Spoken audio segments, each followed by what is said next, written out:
నిన్న ఒక brother call చేసి అన్న ఏ బండికి ఏ స్పార్ట్లకి కొంచెం చెప్పాలని ఉన్నాడు. ఆ బ్రదర్ కోసం ఇదిగోండి ఫ్రెండ్స్, మనకి రెగ్యులర్గా వాడే బళ్ళలో ఈ 3 ప్లగ్లు మాత్రమే వస్తాయి.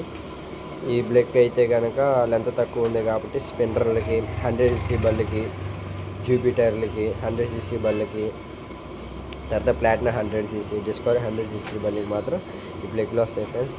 తర్వాత వచ్చి అయితే కనుక ఇదిగోండి స్పార్క్ ప్లగ్, ఇది పొడిగి ఎక్కువ ఉంటుంది అనమాట. చూసారా లెంత్ ఎంత తేడా ఉంటుందో, ఇదిగోండి ఈ లెంత్ తేడా ఉంటుంది. ఇది వచ్చి గ్లామర్లకి, పల్సర్లకి, జూపిటర్ 125లకి, టీవీఎస్ స్టార్ సిటీలకి అలా వస్తాయి ఫ్రెండ్స్.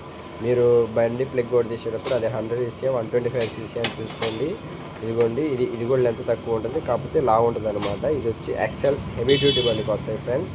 కాబట్టి మీరు స్పార్క్ ప్లగ్ లోడ్ తీసేటప్పుడు దాన్ని సైజు కానీ బండి సీసీ కానీ చూసుకొని ఓడి తీసుకోండి. ఓకేనా ఫ్రెండ్స్, దాన్ని బట్టి మీకు సీసీ మూలంగా స్పార్క్ ప్లగ్ చిన్నదా పెద్దదా అనేది మీకు తెలుస్తుంది. Thank you friends. ఈ 3 ప్లగ్లు మాత్రం రెగ్యులర్గా మనం వాడే బండికి వస్తుంది, జాగ్రత్తగా చూసుకొని వేసుకోండి.